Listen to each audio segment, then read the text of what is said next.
Are we live? I think we're live. How exciting. It worked. It did. Thank goodness.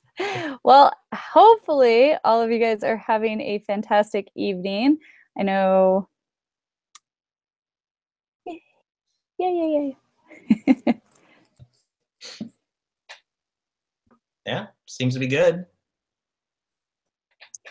Very cool. All right. One other quick thing I'm going to do just to get us started. Okay. I have all my sound configuration correct. All of you hopefully will wish us no technical difficulties this evening. And we are ready for the Renegade Society Radio live stream this evening. And we have several exciting topics to get started on. We are talking about 2018 today. We just started this beautiful brand new year, and we have lots of games coming out, lots of things that we've been working on the past month to get ready for the new year that we want to share with you guys. But first, let's talk about fun stuff. Scott, how was your break? How was Christmas and all that? Christmas was nice, but break was rough. I was sick most of the time, so I came back from, I don't know, where was I? I was somewhere. Oh, I went to Disneyland. I went to Disneyland like a week before Christmas, and we had a really nice time at Disneyland, and then I came back and I was miserably sick for about a week, and everybody had the flu, so that was awesome. Yeah, I blame Disneyland. You just shouldn't go there, obviously. That's a tough call. Yeah, when you live so close, that's fair. And that's, I'm actually going next weekend with my niece. I'm taking her to Disneyland. So I'm hoping that you haven't cursed it because I don't want to get sick. There's lots of sick people there because there's just lots of people. Yeah, it's true. Well, did you play any games on your break or when you were sick and convalescing? We didn't play too much. Everybody was pretty miserable for a while. So yeah, that whole week leading into Christmas was rough. And then I think the week of Christmas, we were just happy to be alive. So. Oh, that's too bad. Oh dear. Yeah, I had a lot of extra time since you were busy being sick. I got to play lots of games because you always give me lots of fun things to do and keep me really busy. Yeah. But since you were busy being sick, I did get through my goal of playing all of the North Sea series. I saw that. Yeah, it was wonderful. I can't believe how much fun I had with Rune Saga. I was expecting to like it because I like that type of thing. And I like having a reason to go play the next game, but it really surprised me. It was an excellent experience and I highly recommend it. It actually came out today, so everybody can play now. The last part of North Sea series, Explorers, and then also Rune Saga, both released at your friendly local game stores today. So you played with all the expansions as well? So I played Shipwrights with the expansion, which I definitely recommend. I really like the expansion for that one. And then I played Raiders without the expansion while I was doing the campaign. And then I played Explorers, and the expansion for that is actually not out yet. Right. So I did all three of those with Rune Saga. And then I went back actually last night and played Raiders of the North Sea with both of the expansions. Those are coming out later this month, so they're not quite available. But they were very cool. One of them, Fields of Fame, adds the Jarls, which are a whole other type of thing that's similar to the Valkyrie. But when you kill a Jarl, you'll flip over a new card and you can decide if you want to hire that character to your party, or do you want to kill it, or do you want to just run away because they're kind of scary. Right. So that was a really neat addition to it that felt really different without being too complicated. And that's Fields of Fame. And then there's also Hall of Heroes, which adds a new resource, mead. So you can basically use that to make your heroes stronger. You spend this resource, you give them extra strength while they're fighting, and then you can go and do better raids. And you also can go on these little mini quests and get extra points and extra resources through doing that as well. So both of those expansions were very, very different, and they both added some really cool stuff to the game. Yeah, nice. And then Rocks of Ruin is the Explorers expansion that comes out March-ish, I think. That's what we're seeing. Yeah. Yeah. So we just sent the orders off for all of that, and we ordered We ordered a lot of boats for the future. So I ordered 10. Are they similar to the boats in Explorers, or are these different? Yeah, they're more boats. So okay. They're yeah, I think we ordered 10,000 sets of little boats. Wow. Yeah. My favorite thing about Explorers is putting all of the little chickens and other animals into the boats and then driving them around. It's like having these little toys. So I'm glad there are even more boats now. That's good. Right. They're very spoiled livestock. Yeah, it's true. So I did all of that. I played all of the North Sea series, a whole bunch, and I was very excited. And then I also, a little bit different from my regular stuff, I tried out a role-playing game because I've been watching Stranger Things, and I hadn't watched any of the second series yet. We saved it for the holiday break. So we watched all of it, just watched it on Netflix, and then played Kids on Bikes, which is an RPG. And it is basically sort of Goonies, E.T., It, Stranger Things as a role-playing game. And that was an awesome experience. That's a Jonathan Gilmour game, right? It's Jonathan Gilmour of Dead of Winter fame. And I definitely could feel that in the game because I like in Dead of Winter that you're doing this thing all together, but you each have your own goals, and it's very character-driven, very story-driven, while still being a board game. And Kids on Bikes did that, but with an RPG where you're very involved in the story, and you've all got your own specific things, and you really care about your character, but it's a very simple rule set that anybody could play. We were playing it during board game night, and I had a ton of my friends who I'm normally playing board games with come up and say, hey, what is this game? And we could explain it to them in just a few sentences of how to play and what we were doing, and they got excited about it. And I think that's a really neat thing to see that crossover. Yep. No, it's really cool. And this is, everybody needs to understand that this is massive growth for Sarah because yes. 2 years ago, if I brought up, hey, let's play a role-playing game, Sarah would run. She would just run in the other direction. She would just go, I'm never playing role-playing games. Well, yes, that is very true. But I do have a whole set of little teeny tiny shiny dice. So that made it more exciting to try out. You would just run around like Elsa from Frozen trying to get me to play Alchemist. So yes, I've given up on you completely. And she just starts singing songs about playing Alchemist, and I would just tell her no. So, just never gets old. That was my exciting thing. I got over my fear of role-playing games and played Kids on Bikes. So, since I was sick, we spent a lot of time sitting on the couch, basically dying, but we watched lots of stuff. So we actually rewatched all of Stranger Things season 1 and watched season 2 right after it.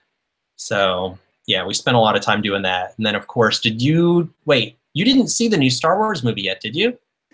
No, I did. I actually did go see it, and it was awesome. I tried to go see it, but they were all sold out, so I played Pandemic Legacy Season 2 for a while instead. And then, and Altiplano. I did that afternoon, but then I went back and tried to see it again and actually got in. So The Last Jedi on opening night and hadn't bought tickets in advance. Wow, really? That's what you did, right? They were. No, it was opening weekend. I did buy tickets in advance. I kind of just wanted to play Altiplano, so I wasn't too worried about it. Okay, so I saw it on opening night, Thursday night, the night before, and then I was supposed to go see it again on Saturday afternoon with a bunch of other people, and I was so sick that I didn't get to see it, so I missed it, and then I finally saw it again. A couple days ago in IMAX 3D. So I've only seen it twice. That's like me not even seeing it. It's really weird. That's a pretty big deal for you. And I leave for China next week. So if I'm going to see it again, I need to see it like right away. So I might go see it again this weekend before I leave for China. You should do that. I might. All right. Yeah. Oh, we did play some Pie Town over the break. That's right. We played some Pie Town because we had some people hanging around and friends of the kids and stuff like that. And I think it was their first Euro style game. So.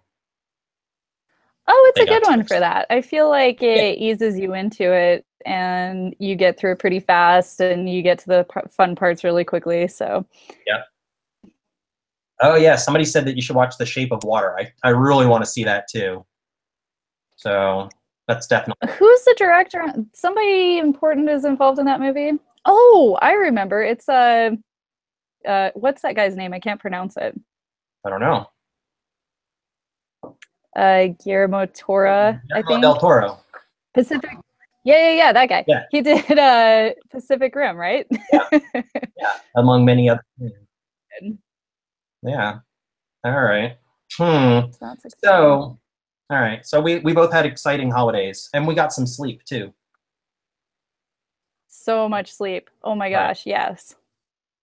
Yeah. See, Dustin Schwartz says Guillermo del Toro. He knows. That guy. Yeah. All right. So, what are you looking forward to in 2018? From Renegade. In general. In general. Well. Oh, sure. In general too. Okay. I have a few exciting things. I am very, very excited about Castell.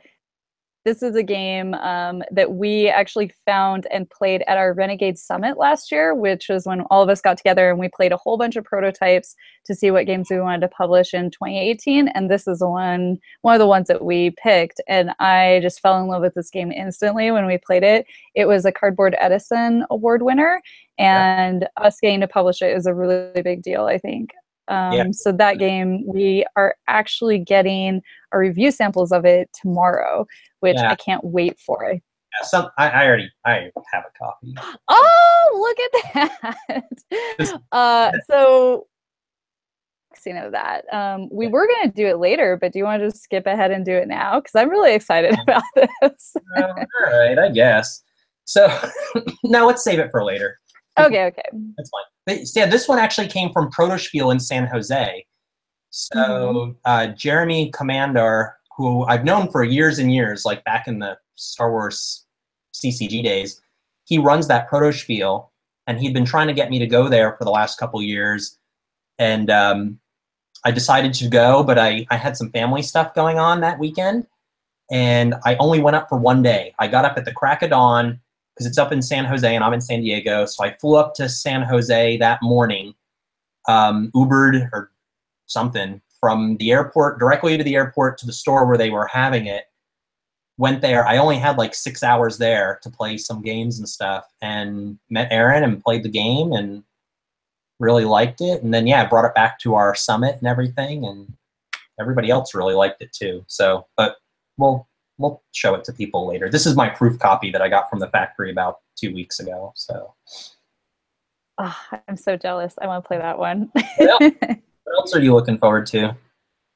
Altiplano as well. I've played it several times, but I'm excited to actually get to share it with everybody. We found it. I picked up my own copy of it at Essen, and then we are bringing it to the US so we can share it with all our friends. That game is just excellent. I'm really happy to have both Castell and Altiplano in our catalog because they're both slightly heavier games, and that's more of what my board game group is into and what I really like to play. So being able to have a couple of those to talk about is fun for me personally. So I think that's going to be good for us to branch out a little bit too. So Dustin's asking, date yet for Altiplano? So it's in production right now. It's at the factory. They're making stuff. I should have samples. I think I'm going to see samples of the wooden pieces and some of the other components next week. So I leave for China Monday, and I'm there for 10 or 12 days. And I believe I'm going to see it there. So we haven't announced an official date yet, but it's not that far away. So you're going to China and you're going to be visiting our factories. So if there's anything that anybody really wants to see while you're there and they want you to take pictures of it, notes. So anybody listening, let Scott know what you want to see in China. Oh, somebody says, yeah, let me know because I'm going to see all sorts of stuff. I've got, actually, it's really funny. I've got all sorts of meeples and stuff littered all over my desk because I've been getting samples the last like 2-3 weeks of stuff that's coming out next year, and I'm going to see final stuff when I'm there. But somebody said that they can't wait to see Luciditiy. Oh, I've got that too. That's somewhere around here. Oh yeah, it's right there on my shelf. Helpful. Yeah. Also mentioned Chinese New Year. So for those of you listening who don't know, there's this really fantastic holiday in China called Chinese New Year where everybody gets to go home and see their families and spend some time off. And it lasts for about 2 weeks. The amount of time is flexible depending on your situation. So everything just shuts down. There's no production of anything in China during that time. So it's kind of a big deal for us to get all of our files in and everything printed and on boats so that it's coming over to the US during that time because we know it can't be manufactured. Yeah. So that's just always something we have to be very aware of this time of year. But I'm also really happy that all those people working really hard get to have a little break too. Yeah, I mean, it's fine. I mean, you know. Oh, no. No, it is. It's a mad rush though right now. We have a lot of stuff on the water. We've got like 4 containers of stuff on the water right now, and a lot leaving in the next 2 to 3 weeks, and then another wave we're leaving right before Chinese New Year, like you said. So somebody asked about Luciditi's on the way. It's going to be shipping in a few weeks.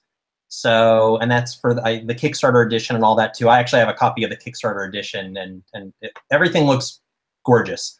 Maybe in the next podcast we'll do an unboxing of Luciditiy. So, ooh, I'm excited for that one too. I really like the idea of playing and then you're not doing so well because it's a push your luck game. So maybe you went a little overboard, but then you got to come back as the nightmare and maybe still have a chance to win. So between that and the 80 custom dice, I'm very excited for that game. Yeah, it's cool. So no, it's really fun. I'm looking forward to a lot of stuff for next year. Castell is definitely high on the list. The new Clank expansion, Overlight, my list. So are there any big changes for Renegade in 2018? Because I know this time of year you're kind of thinking about that and doing long-term big planning. So are you excited about any big changes? So I'm excited about some stuff that we're not ready to announce. Like we have some new partnerships that we're going to announce in the next few weeks. So yeah, there's several partnerships. There's one in particular that we've been working on very recently that's really fun and exciting. So I'm really looking forward to that. Hopefully we'll be announcing that in the next couple weeks. We have another one with a German publisher that we're working on. That'll probably be a little bit further down the road that we'll announce it, maybe closer to Gamma. I don't even know all this stuff. You're just not thinking of it. Yeah, so that stuff is really exciting because it really is going to expand the breadth of our catalog and the types of games that we're putting out. There's some games that we're working on with lots of plastic that I'm excited about. That's a big reason why I'm going to China. So, yeah, I'll take lots of pictures. I can't promise that we'll publish all those pictures right away, but I'll take pictures and some video and stuff. Though it'll be really hard to show them while I'm there because getting on social media while you're in China is not easy. So, and then Overlight. Overlight is amazing. So the first chapter, so it was really cool. Dan Bojanowski, right, who does, he just came on board this year and is one of our senior producer. Dan hasn't been a huge role-playing fan, but he just read chapter 1 because they had just laid it out and kind of getting that, although the look and feel of the book and all that is all getting all finalized right now. And he read it and he was like totally like, I want to play this game. I want to go on adventures in this world. So that was really cool to see because I think that was his first exposure to it. Yeah, I felt the same way. The author of Overlight and designer Paul Butler and also George Holland, who's helping out, ran a little event for Scott and me and a few other people when he was thinking about Overlight and had a system down and wanted to show it to us. And that was the first time man, in probably 20 years that I'd played a role-playing game, and it was amazing. It was just such a fun experience. And that was part of the reason why I wasn't too worried about picking up kids on bikes this weekend and trying it out, because I had such a good time with Overlight. And I think a lot of people who have played board games for a long time but played RPGs when they were kids are really going to get excited about it, bring you back to your roots a little bit. Yeah. So, I mean, there's lots of stuff to be excited about, but we'll save some things to talk about. But yeah, there's lots of stuff going on. That's what I did. When I was sick, I sat there and watched movies and TV shows and worked on stuff. New secret stuff. My plotting. So in your plotting for 2018, do you have any predictions for the market in general, for the whole game industry? Do you think we're going to see more role-playing games? Are we going to see a whole bunch of miniatures games, or just something totally different? So I do think that we'll probably see a little less, a few less releases coming out, probably from the more traditional publishers. I think that's definitely a trend. Retailers have really spoken and said that they can't handle all the games, and it's awesome to be a fan, but on the business and logistics side of the business, as a retailer and distributors and all that, there's just a giant bottleneck. There's just not enough bandwidth to absorb all the games. So I think you're going to see that go down a little bit, but I still think it's going to be more games will be released this year than, most years you would see before, like 2010, right? Like, I don't think it's going to go from the thousands that came out in the last year to hundreds. It's just going to go from lots of thousands to 20% less thousands. So, well, I can speak from personal experience. I actually own a game store, and that's where I am tonight. If you could hear the noises coming from outside, you'd hear people playing Magic and board games and all sorts of stuff. And so we're looking at all of our sort of end of the year stuff for our store too, and just seeing how many different SKUs we have compared to different years. And we had a lot more sales, which was great, but we also have a lot more inventory, which is something we really need to manage as a store so we don't go overboard.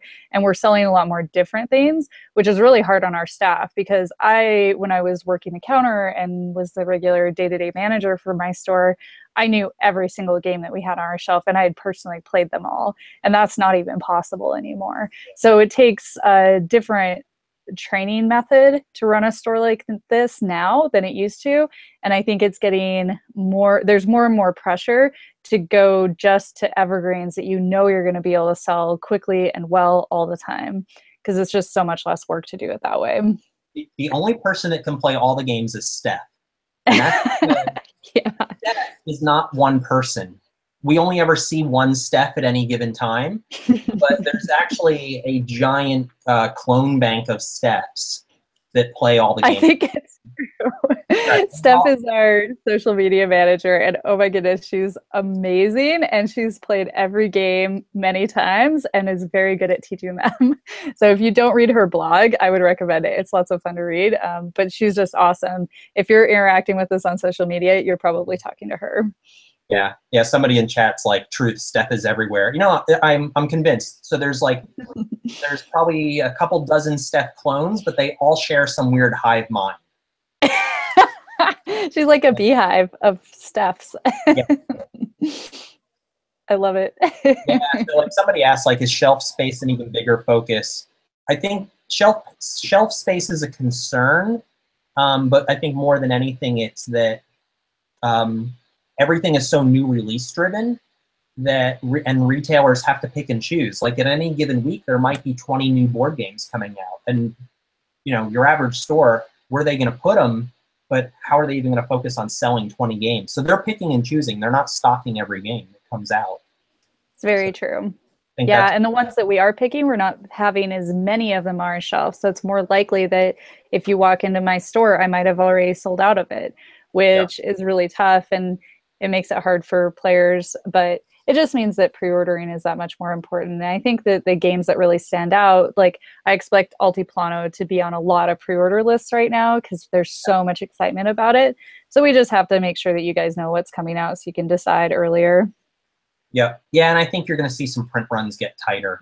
So I think publishers are probably going to play it a little safer, knowing that there's such a glut. So as a fan, if there's a game that you want, like you said, getting a pre-order in is probably a good thing, because I think that you're going to see some games that are going to come out and they're going to run out pretty quickly, and then some of them might not even come back. Yeah, that's definitely a concern. And it's something we're always looking at and careful with too, but we don't want our gamers to be sad. So we're pretty good about reprinting our stuff usually. But pre-orders are really helpful for stores for sure. Yeah. What about you? Any predictions? Oh man, I predict strangely that deck building games are going to continue to be really strong. And I say that because about 5 years ago, you and I went to the Alliance open house, and we had just put out the DC deck building game when we were at Cryptozoic.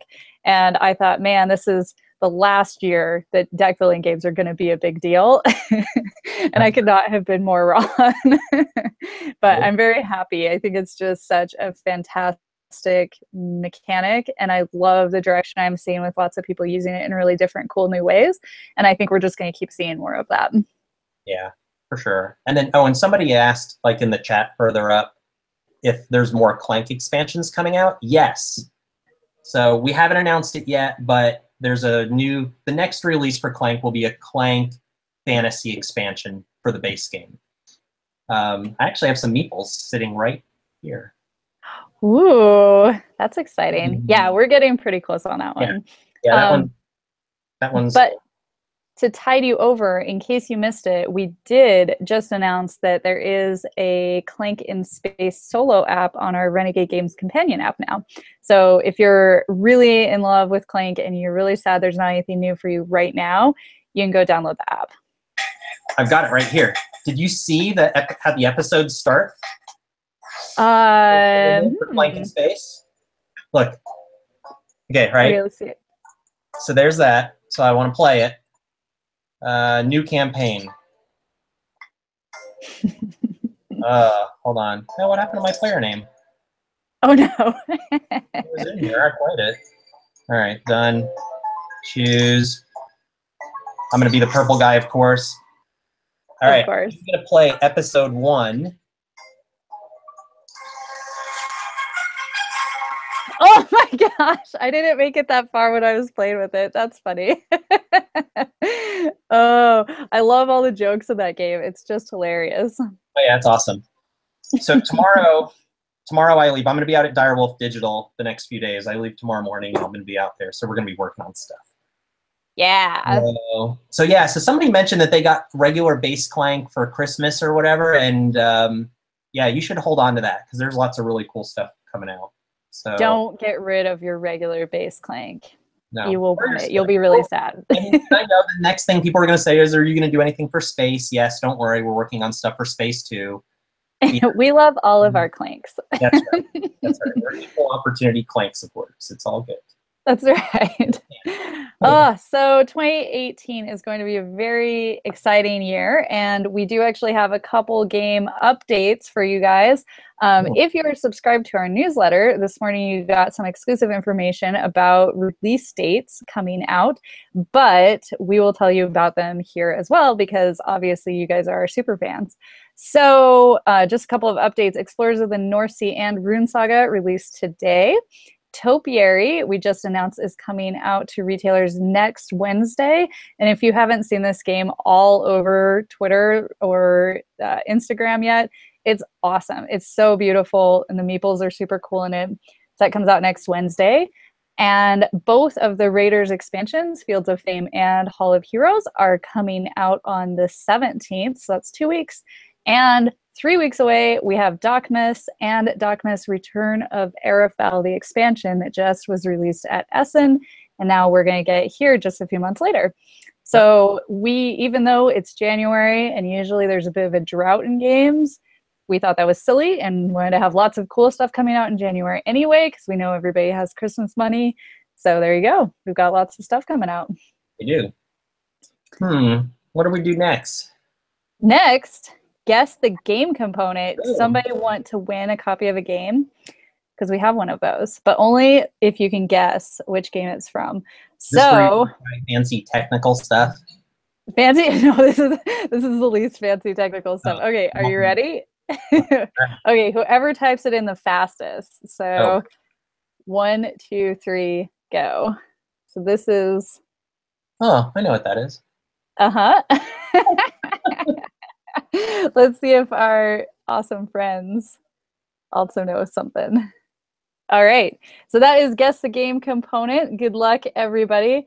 Altiplano was a good guess, but no, not Clank. I think we should put this in Clank in Space. Can we find a way to make that happen? Because that would be hilarious. Awesome. Oh, Jonathan White is our winner of 1 copy of Explorers of the North Sea. So if you would like to send us your information, you can go to customer service at renegadegames.com, send us your info, and we will get a copy of Explorers of the North Sea to you, because that is our game of the week. This is actually one of the little animal meeples that you shuttle around in your fantastic tiny boats. This is a goat. We also have cows, very adorable, and pigs. And my favorite of all of them this week are the chickens. I'm actually tomorrow going to order myself 10 live baby chickens to start my own flock. I'm very excited about this. Oh boy. They're going to be hilarious. So if anybody has good chicken names, send them my way. Rotisserie. And no, Scott, you're not allowed to eat my chicken. No, that's okay. I don't know what I mean, so. All right. Well, I think it is time. I've been anxious for this. We're going to do a Castell unboxing. Okay. All right. So here it is. It's Castell. Dun, dun, This dun. thing is big and heavy, but really pretty. But front of the box by Aussie. This is the same artist that did Honshu. There's the box back. Let's see what's in here. So we have the rule book, of course. Rule book is, how many pages is this rule book? I forget. 16 pages. 16 pages of rules. Baggies. Comes with baggies for all the stuff. These are the player reference cards. So each player gets a player reference card. Turn summary on one side, and skills summary for upgrading your skills on the back and what the skills do. Put those away. And then it has the largest game bag ever done. Oh my goodness, it's much bigger than I thought. Yeah. So this is where you put all the tiles in there, right, of like your Castellers. But this is, so for reference, those of you that have Clank, this is 4 times the size of a Clank bag. So 4 Clank bags would fit on there. Can you put it on your head? It looks like it would fit. You can wear it as a hat. There you go. Oh dear. That's pretty good. I might actually have to have the factory make one where they do the embroidery upside down, so that way you can wear it as a hat. That can be your Halloween costume for next year. I was thinking maybe if we have a bunch of those run off, the demo teams at events can wear the Castell bag on their head. This is a great idea. I think we need to make this happen. And then Steph can take fantastic pictures of us. Right. I don't think our booth staff is going to enjoy that. Very nice. So let's see. Then sheets of punch board. There's a lot of punch board in this box. 1, 2, 3, 4, 5, 6, 7, 8, 9 sheets of punch board. So I'll go through and show you some stuff. So this one I already took out. This is the wheel. I'll show you this. This mounts onto the board. But you can see some of the Castellers on here. And then there's also like the board, the skill tiles, and the local performance tiles are here. But yeah, you can kind of see how close I can get. Like you can see some of the different Castellers, and there's all different Castellers, right? They start from a value of 1 and go up. And when you're building your Castell pyramids, you have to have like bigger guys, bigger Castellers down on the bottom, and they're also bigger numerically. So here's another sheet of more athletes, more Castellers. So these are 6s, 7s, and 8s. You can kind of see those guys there. Here's another sheet of them. These are 9s and 10s. So these are going to be Castellers that you're going to kind of put towards the bottom of your pyramids. Here's more stuff. So again, like we have, oh, this is the first player marker, right? Is the flag. The festival location tiles are there, and then we also have more board skill tiles on this one, and then player skill tiles. More Castellers. These are 3s, 4s, 5s, and 6s. Here's a whole sheet of player skill tiles, and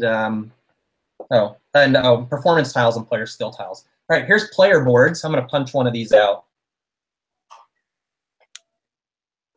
Netters Play is asking if there will be children Castellers. The little tiny, like the 1 and 2 Castellers, are those children? I don't remember. So not exactly children, but so here's like a 1. So number 1 is a girl, right? So, and she's also like kind of modeled after the same girl that you see on the box. Here's a 2. Excuse me.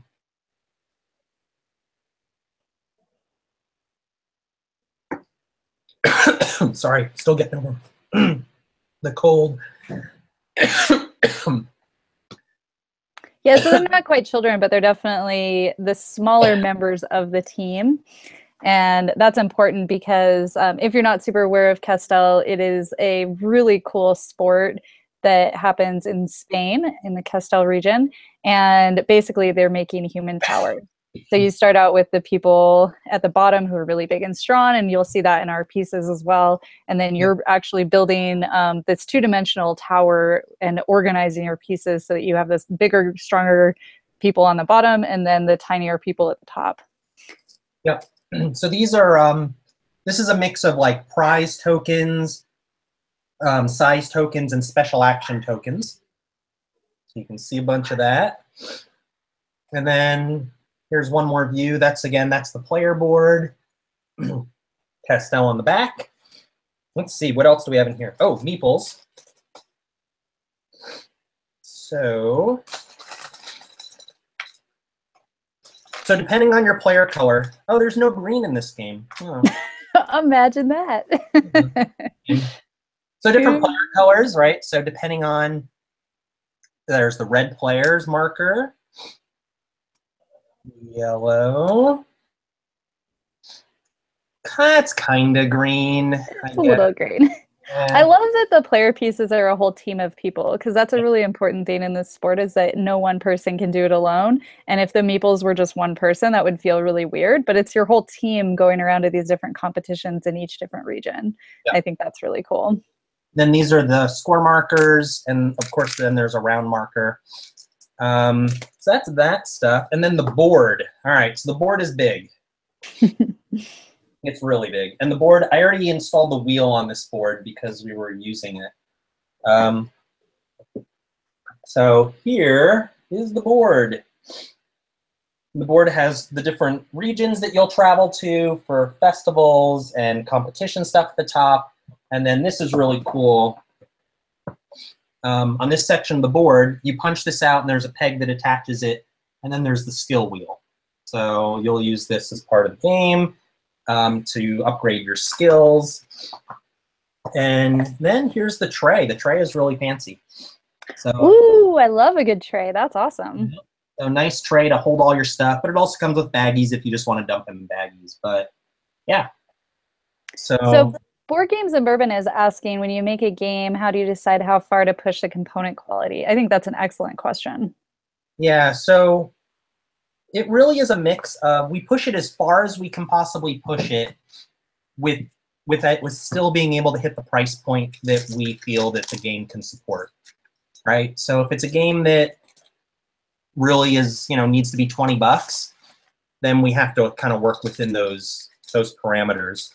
But this is a really big box game. It's a chunky game. There's a lot of gameplay in it, and we believed that it could support a higher price point, so we were able to do a lot more with it, and really, give it a lot of value.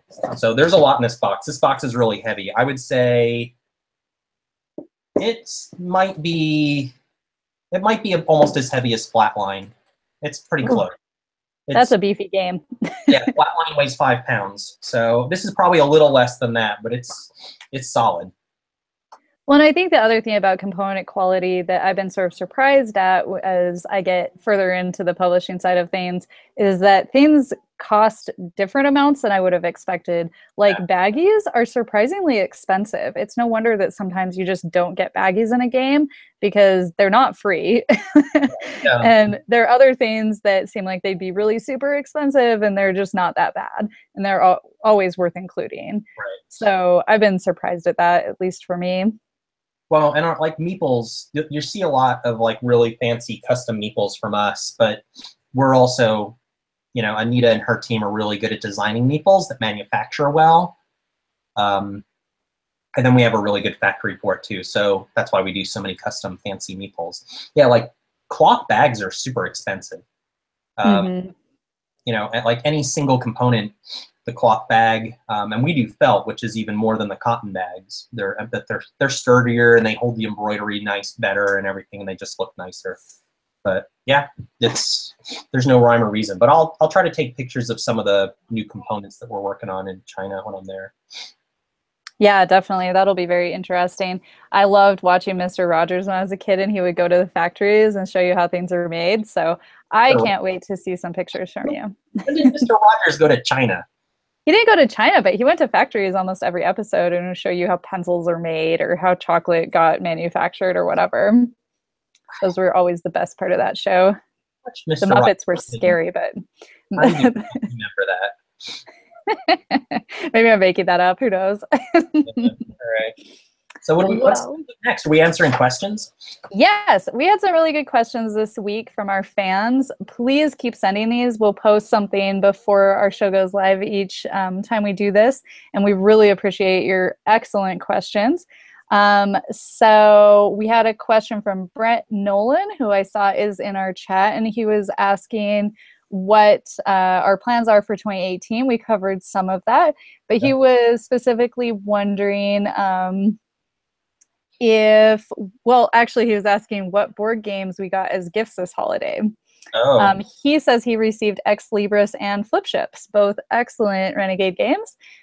Did you get any board games for Christmas this year, Scott? Did I get any board games for Christmas? No, I'm giving away a lot of games. So yeah, that's true. I posted in our team Slack yesterday or the day before or something, like piles of games, because I'm trying to call some stuff and stuff that I have duplicates of and all sorts of crazy stuff. No, I didn't get any games for Christmas. People don't give me games. Like people give you games all the time, but not because they're gifts. Yeah. So no, we got a bunch of toys. Oh, that's good. Toys are important. I actually did the Board Game Geek Secret Santa this year for the first time, and that was a very fun experience. I'm definitely going to be doing that again. They have a really cool setup, and my Secret Santa got so many Clank promos. they were really lucky that way, and they got Clank and the Clank expansion, Sunken Treasures, and in exchange, I got Terraforming Mars, which was fun because I have an insert for it, but I didn't have the game yet. Oh, that's pretty cool. I got to put my insert together finally, which was the fun part for me. I love building stuff, so that was exciting. Okay, so here's the thing. So for the last 3 years, I've wanted to participate in the Secret Santa thing on BGG, but I always miss the sign up for it because I'm not paying attention. Oh, no. So because my Secret Santa, whoever is my Secret Santa, I will drown in games. Yeah, they're going to be so lucky. Well, I'll give you a heads up this coming year. And if anybody on here remembers, they should remind Scott to do Secret Santa because one person will be very, very happy that you told him to. If I don't do it next year, it's going to be Sarah's fault. Yeah, there we go. Nice. Somebody asked a question in chat if we can show a game component from Clank or Clank and Space Expansion. Well, I mean, I can. I bet you could. I will show a meeple, but everybody has to understand this is not final. So this is a work in progress. It's not a final meeple. The color is not final, blah, blah, blah, all that stuff. But I'll show you a meeple for the next Clank fantasy expansion. I haven't even seen this yet. I'll hold it up for 3 seconds. No. It's there. There we go. Ooh. That looks scary. I don't know what he's doing, but he looks scary. It's a guy. I'm not going to tell you what guy it is. I've got the new boss meeple here too, but we'll save that. Okay. Nice. Well, that's pretty exciting. There you go. So, but yeah, so just understand that one's not final. Like, we're still iterating on it, but it's all good. Well, our next question that we had from Twitter was, are there any IPs that you would like to put out? And that's kind of a funny question for Scott, because I think you've worked on every IP ever. So there's really not much left on that list. Yeah. So the default answer is always Star Wars. I don't know. Other new IPs. We're working on a couple right now that I'm really excited to be working on that we haven't announced yet. So yes, there is an IP that I would love to work on, and my dreams came true. So stay tuned. We will have more about that very soon, I believe. Man, everybody wants secrets. Our next question from Prince in his castle is, can you give us clues about unannounced games or programs due in Q3 or 4? Geez, that's a long ways away. But I will say that I spent the last week working on retailer programs, and we have some really fun stuff coming out that I'll be announcing relatively soon.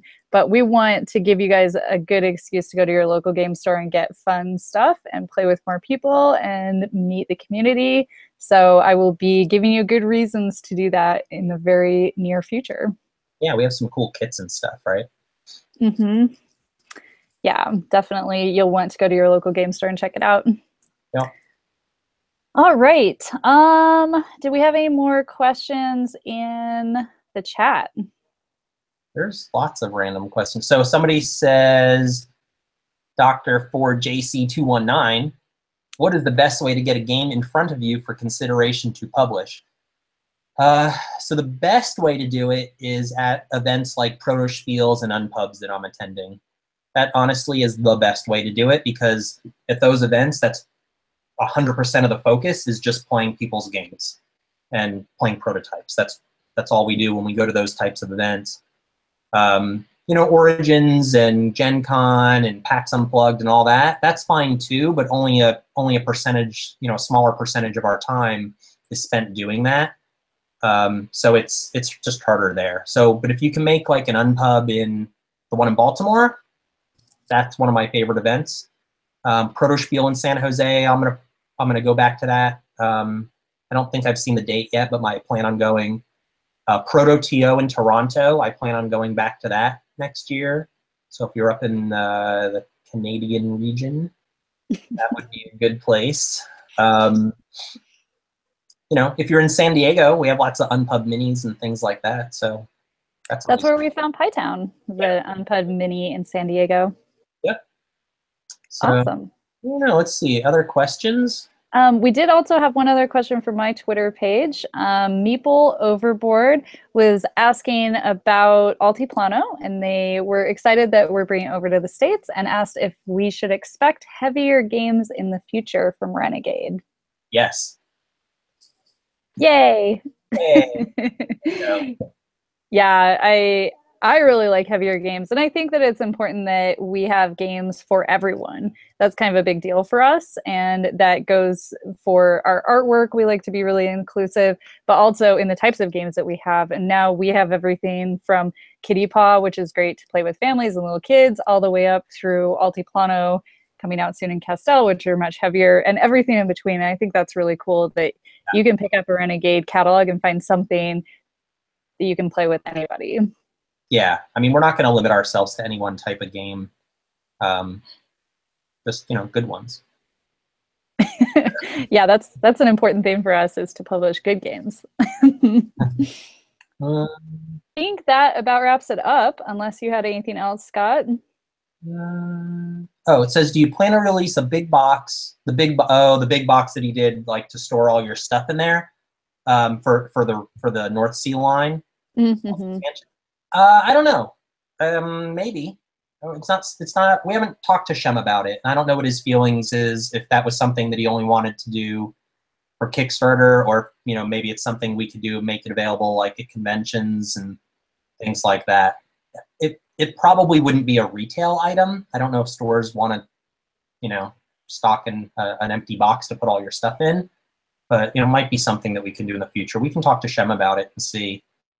I will say we have some fun stuff that we're doing with the North Sea series, and we will certainly be supporting that in retail stores in 2018. So even though most of the series has been released now, it's definitely not over. We have a lot of cool stuff that you'll be excited to play with in 2018. Yep. Oh, now we're getting a bunch of questions. Ooh. All right, let's just do a few more. Does the app for Clank and Space only have solo? So far, yes. It only has solo right now. I would expect that there will be other additions added to it by the Direwolf team in the near future. Oh, somebody asked, what is Renegade's New Year's resolution? What is our more chickens? Chickens. I don't know. Do we have a New Year's resolution so far? My New Year's resolution for Renegade was making marketing plans to keep more organized this year and to get even more fun stuff out for you guys. Yeah, that's a good one. I like that. I don't know. I'd say for the new year, I'm definitely been, as part of our strategy and planning, trying to only use the team's bandwidth on the most important things, because we've grown as a team, but we're still pretty small, and we're doing a lot with that small team. So I'm really trying to keep our focus on the things that are the most important.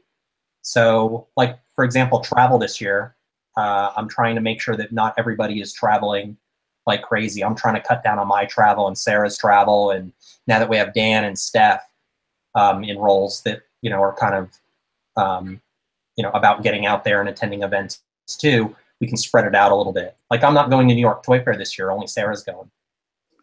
Party time! Right. But I get the wonderful joy of spending a week and a half in China, so yay. Yeah, exactly. So Leisha, most people don't know Leisha because they don't see her at events, but Leisha does all our manufacturing, and so we're going to China. It'll be fun. Oh, when will Overlight be released? Next year. Not next year. This year. No, this year. It's finally 2018. I'm so excited. We're getting close. Yeah. There'll be more info soon. So for Overlight, if you want to go to worldofoverlight.com and sign up for our newsletter, we are so close to starting to give out some really cool spoilers, like sketch art from Quanchai Moria that we've just started getting in, and little tidbits about some of the inner workings of the game. So if you're excited about it, please make sure that you sign up for that newsletter, because you will get all the super secret info first before anybody else sees it if you're signed up for that. Yeah, there's like a deluge of Quanchai art about to be dropped on us to start plugging into the book and all that stuff, and we're going to start sharing stuff. So yeah. Are there official ways for fans to help bring the Renegade brand to other gamers? We do have officially the Renegade Heroes program. So if you'd like to be part of that, send us an email at customerservice@renegadegames.com, and we will get that to the right person and make sure that you find out. But essentially, if you want to help us out, get on social media, share pictures of our games. You can go to Amazon and rate games that you love, that you've played from us. You can talk about them on Board Game Geek. You can share them with your friends and family. Take them to Board Game Night. Just really get out there and play our stuff. That's what we really want from you more than anything. Teach somebody how to play a game. That's probably the best thing that you can do. So yeah. Oh, Albert Eggstein is a great chicken name. Albert Eggstein. Okay, that might actually have to be one of my chicken's names. That's really good. Nice, nice. I think that you should name a chicken Artisserie. Artisserie. Well, as long as they never end up in the oven, it's fine. My poor little chickens. They're probably going to all get eaten by skunks and wolverines and things. One of my friends actually had a wolverine underneath his porch. They're very rare. It was very crazy, but he caught it on his camera. Saw it under there. Go like snicked? Huh? You don't get that reference, do you? I said, did your wolverine under your friend's porch go snicked? No, I really don't get that reference. Pop culture fail. Hey, I'm going on Amazon right now, and I'm gonna order you some Wolverine graphic novels, and they're gonna show up at your house. Oh, nice, nice. I like it. Awesome. Oh dear. Yeah. So, one last thing before everybody leaves. We are doing a full North Sea trilogy giveaway. So every single thing currently in the North Sea series that is out at retail, we are giving all of them away. If you want to go to our Facebook page and sign up for that, Steph will put the link to it in the chat for us, and please go and sign up for that. That is also another way to sign up for our newsletter if you're wondering how to do that. And you'll get everything, even the 2 new expansions that are just about to come out. So please go and sign up for that. And then our next show will be January 17th at 9 o'clock Eastern, 6 o'clock Pacific time. No, it's not January 17th. Oh, no, I didn't change it. I'm sorry. You're still in China, aren't you? Mm-hmm. January 24th, the only day... way I could do this from China would be smoke signals or tin cans on a string. With all the technical difficulties we've had, maybe that would be easier. Oh, no. So, yes, January 24th, when Scott's actually back, we will be doing that again. And if you're wondering how to remember that, you can remember because it's the day that Alchemists and the expansion come out. Oh, so if you see those in your local store, you'll know that it's time to come and join us again. Wow. And seriously, we do appreciate all you guys coming in and adding to the chat. It's been good. Yeah, that is awesome. It's fun. So, all right, the 24th, I'll have all sorts of maybe some behind-the-scenes goodies information from China. Ooh, awesome. All right. I'm looking forward to it. Okay. Well, thank you guys. Have fun, and we will see you all later. All right. Bye-bye. Bye.